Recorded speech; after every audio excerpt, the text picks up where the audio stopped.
નમસ્કાર મિત્રો, અમારા વિડીયોમાં આપ સૌનું હાર્દિક સ્વાગત છે. મિત્રો, આજે આપણે વાત કરવાના છીએ પીએસઆઈ રાઠોડ પોતાની ચેમ્બરમાં બેઠા હતા. સવારના 10 વાગ્યા હતા. બહાર 2 કોન્સ્ટેબલ અને એક રાઇટર ખૂણામાં બેઠા હતા. એનાથી દૂર એક ટેબલ પર 2 લેડીઝ કોન્સ્ટેબલ બેઠી હતી.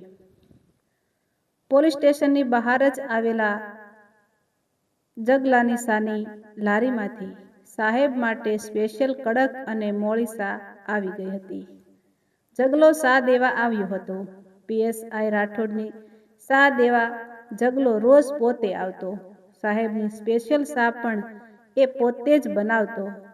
પીએસઆઈ રાઠોડ ચા પી રહ્યા હતા ને ત્યાં જ જગલો બોલ્યો, સાહેબ, હમણાં એક મહત્વનો કેસ તમારી પાસે આવશે. કેસમાં આમ તો ખાસ કશું જ નથી, પણ છે મહત્વનો. તમારો આજનો દિવસ સુધરી જવાનો છે.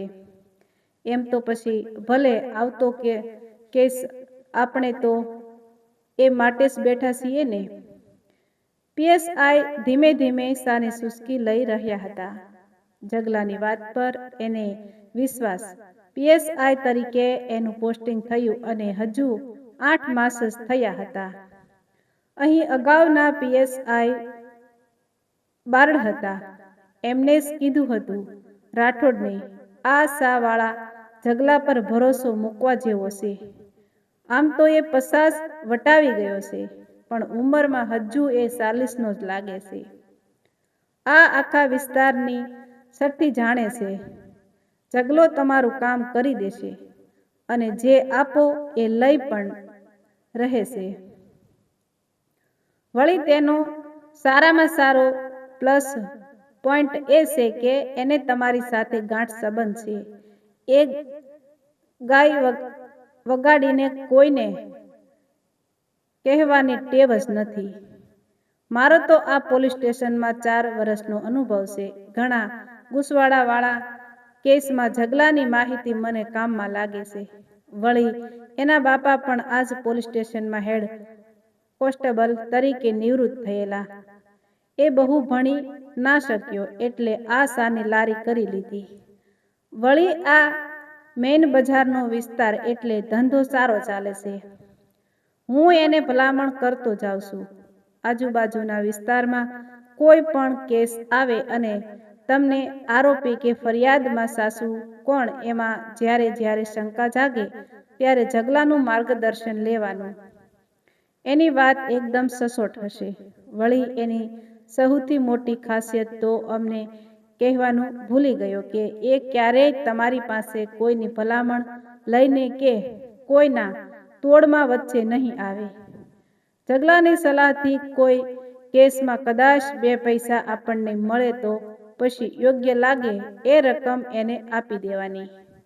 જે આપશો એ લઈ લેશે. જગલાના 2 દીકરાઓને પણ ચાની જ લારીઓ હતી. એકની લારી બસ સ્ટેન્ડ પાસે હતી અને બીજાની લારી મેઇન બજારમાં હતી. પણ પોલીસ સ્ટેશનની અડીને આવેલ આ જગલાની લારીએ જેટલો વકરો બીજે ક્યાંય થયો નહીં.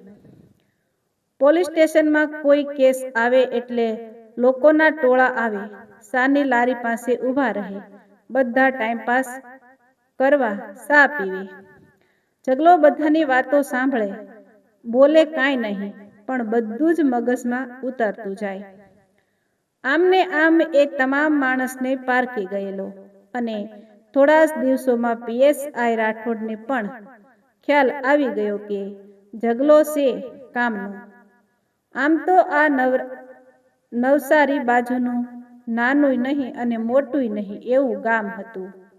મહારાષ્ટ્રની બોર્ડર નજીક પડે એટલે દારૂના બુલડેગરો આજુબાજુના વિસ્તારમાં ધમધમતા.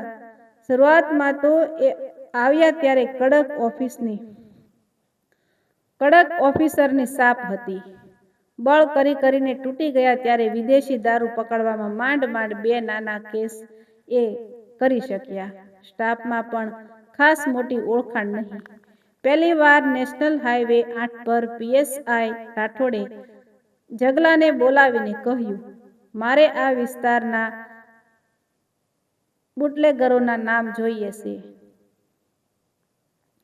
તમામ ડિટેલ્સ સાથે એ લોકો ક્યારે અને કયા રસ્તે દારૂની હેરફેર કરે છે અને કન્ટિંગ ક્યાં થાય છે એની માહિતી મારે જોઈએ છે. મને બારડે તારા વિશે બધી જ માહિતી આપી છે. બારડ સાથે જેવા સંબંધો હતા એવા જ સંબંધો આપણી બંને વચ્ચે રહેશે. પોલીસ સ્ટેશનમાં આપણે બંને ત્યાં સુધી કોઈ વાતો નહીં કરીએ. મોટામાં મોટો બુલડેગર તો ગુણુ શેઠ છે. એ દિવસે માલ લાવે છે. એના જ ફાર્મ હાઉસની બાજુમાં આવેલી એક ભંગારના ડેલામાં માલનું કટિંગ અને ડિલિવરી થાય છે. એનો આ ભંગાર અને કાંટાનો ધંધો તો દેખાવ પૂરતો છે, બાકી એનું સેટિંગ શેક ઉપર સુધી છે. તમે થોડી રાહ જુઓ. અઠવાડિયામાં હું તેમને જણાવી દઉં ત્યારે બપોરની રેડ મારવાની. મેઇન રોડ પરથી નહીં પણ પાછળ એક વેણ જેવું છે ત્યાંથી રેડ પાડો અને નવા આવેલ 2 કોન્સ્ટેબલને જ સાથે રાખશો. જૂના છે એ બધું ગણું શેઠના ગુલામ છે અને ખાસ તો પેલી 2 લેડી કોન્સ્ટેબલ છે એ ખતરનાક છે. એ જેટલી સીધી સાદી અને સાત્વિક દેખાય છે એટલી જ ભોમા છે. કોઈ એવી ચર્ચા એ 2 જણીઓ હોય ત્યારે નહીં જ કરવાની. જગલો બધી જ વાત પાકા પાયે કરતો હતો. એણે 3 દિવસ પછી જ પીએસઆઈ રાઠોડે 3 ટ્રકમાંથી દારૂ પકડી પાડ્યો. આમ તો એ 3 ટ્રક મુંબઈથી ભંગાર લઈને રાજકોટ બાજુ જતા હતા. ભંગારની વચ્ચે દારૂની પેટીઓ નીકળી. જોકે પકડાઈ ગયા પછી તરત ઉપરથી ફોન આવી ગયા. પીએસઆઈ રાઠોડે હતું એટલું બધું બળ કરીને કડક રહેવાનું હતું. એટલું કડક રહ્યા અને પછી એક માસિક મોટી ઓફિસ સ્વીકારી લીધી. ફક્ત 5 પેટીનો એક જ ટ્રકમાંથી કેસ નોંધ્યો અને બાકીનો માલ સવેવગે કરાવી નાખ્યો. બીજે દિવસે છાપામાં ફોટાઓ સાથે હેડલાઇન્સ ફરતી હતી. નવા આવેલ પીએસઆઈનો સપાટો. બુલડેગરો જમીનમાં ઉતરી ગયા. પ્રજામાં આનંદની લાગણી. બસ પછી તો બીજા 4 કેસમાં પણ જગલાની સલાહ એટલી ઉપયોગી નીવડી હતી કે પીએસઆઈ રાઠોડને ક્રેડિટની સાથોસાથ સારી એવી ગુલાબી નોટો પણ મળી આવી હતી. જગલા સાથેનું સેટલમેન્ટ રંગ લાવી રહ્યું હતું, પણ કોઈને એની ગંધ સરખી પણ ના આવી. જગલો સાના કપ લઈને ગયો. પછી થોડી જ વારમાં એક ઇનોવા આવી. એમાંથી 2 જણાએ એક 22 વર્ષના છોકરાને એક છોકરાને ઉતાર્યો અને લઈ ગયા સીધા પોલીસ સ્ટેશનમાં. થોડી વારમાં જ 20 માણસોનું ટોળું ભેગું થઈ ગયેલું અને સાની લારીની આજુબાજુ માણસોનો અડ્ડો જામ્યો.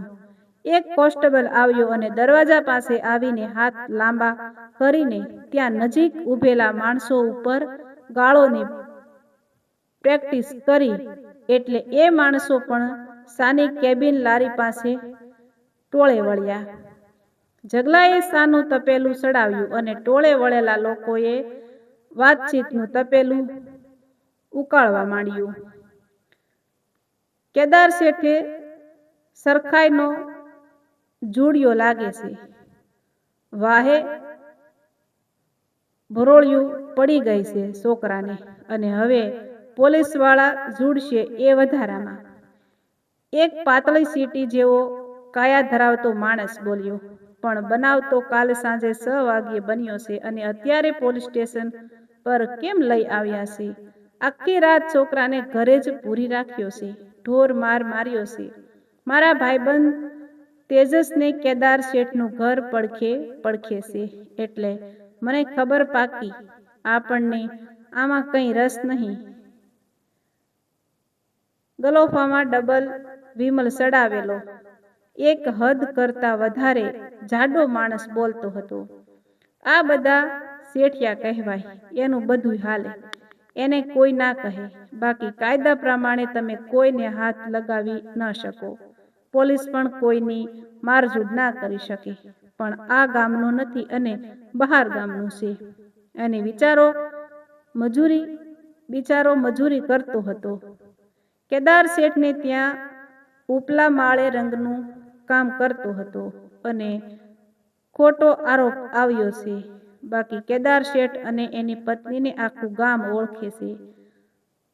ખાદીધારી અને વધી ગયેલા દાઢીવાળો એક ભાઈ બોલતો હતો.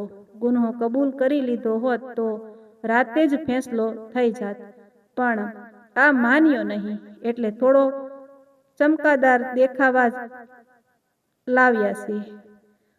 હવે સરખાઈનો સવાલ જવાનો છે. કેદાર શેઠની સાથે સાથે ધારાસભ્યનો ભત્રીજો પણ છે, એટલે પોલીસવાળા પણ સરખાઈના ધીબેડ છે. લોકો વાતો કરતા રહ્યા. જગલો શા બનાવતો રહ્યો અને બીજા 2 જણા શા લોકોને આપતા રહ્યા અને પૈસા ઉઘરાવતા રહ્યા. લોકોનું ટોળું વધતું રહ્યું અને નીત નવી વાતો થતી રહી. કલાક પછી કેદાર શેઠ અને તેની સાથે આવેલ ધારાસભ્યનો ભત્રીજો જતો રહ્યો. પેલાને કસ્ટડીમાં પૂરી દીધો અને થોડી વારમાં જ પીએસઆઈ રાઠોડની જીપ નીકળી. તેની સાથે 2 લેડીઝ કોન્સ્ટેબલ હતી. લોકો વાતો કરવા લાગ્યા. હવે પેલીનું નિવેદન લેવાશે. થોડો ઘણો તોડ તો થશે જ, પછી જ કમલો લાગશે અને એ કલર કામ કરવા વાળાના ભૂક્કા નીકળી જશે અને પછી ધીમે ધીમે ટોળું વિખેરાયું. એકાદ 2 પત્રકારો પણ આટા મારી ગયા, પણ કોન્સ્ટેબલે એને કહી દીધું કે સાહેબ ઘનિષ્ઠ તપાસ કરવા ગયા છે. વિવિધ ફરિયાદ નોંધાશે એટલે તમને સામેથી બોલાવી લઈશું. અને બ્રેકિંગ ન્યૂઝવાળા જતા રહ્યા. લગભગ સાંજના 4 વાગ્યે રાઠોડની જીપ પાછી ફરી અને રાતે 9 વાગ્યે હાઈવે પર એક નિર્ધારિત સ્થળે જગલો અને પીએસઆઈ રાઠોડ ભેગા થયા. આમાં હું કંઈ નક્કી કરી શકતો નથી. રંગકામ કરવાવાળો નિર્દોષ હોય એમ લાગે છે અને સામે કુબેર શેઠ અને તેની પત્ની કહે છે કે એ પંકજે એનો હાથ પકડ્યો. 1 મહિનાથી એ બંગલાની ઉપર કલરનું કામ કરે છે. વળી કેદાર શેઠનું કહેવું એવું હતું કે એ પહેલાથી થોડા નખરા કરતો હતો અને પછી હદ વટાવી ગયો, એટલે ના છૂટકે એને આ કરવું પડ્યું છે. છોકરો ના પાડે છે અને એ પોતાની મજૂરી માંગે છે અને શેઠ એને મજૂરી નથી આપવા માંગતા. એ આવારા તત્વોને પાઠ ભણાવવા માંગે છે. આખી રાત શેઠે એને બંગલામાં રાખ્યો. માર્યો પણ ખરો, પણ પેલો પૈસા લીધા વગર જવા તૈયાર નથી. પીએસઆઈ રાઠોડે કહ્યું અને પછી ઝઘલો શરૂ થયો. શેઠ અને શેઠાણી ખોટા છે એ 100%ની વાત. પૈસા ચૂકવવા ન પડે એ માટેનું આ નાટક છે. તમે તો હજુ નવા છો એટલે તમને એ કેદાર શેઠની ખબર ના હોય. એની રૂપાળી પત્ની સાવ લખણખોટીની છે. આ કેદાર શેઠના બીજા લગ્ન છે. એની પહેલી પત્ની ખાનદાન હતી, પણ શેઠને આ જળ કુકડી વળગી એટલે શેઠે પેલીને લખણું કરાવીને છૂટી કરી દીધી અને આને ઘરમાં બેસાડી દીધી. પેલા તો બધા એને કેદારો કહેતા, પણ આ આવીને પછી જ એને બધા કેદાર શેઠ કરે છે અને પછી એ ધનવાન પણ થઈ ગયા. એ કેમ ધનવાન થયા એમાં તમે સમજી જાઓ. મારે એની બાયડીની વાત કરીને પાપમાં નથી પડવું અને એની કથા કરવા બેસું તો સવાર પડે તો પણ મેળ ના આવે.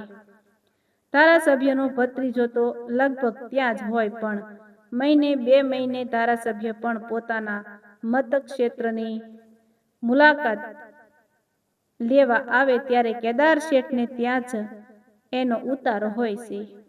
એટલે એકાદ દિવસની રાહ જુઓ, પછી કાયદાકીય રીતે કામ કરવું. જગલાએ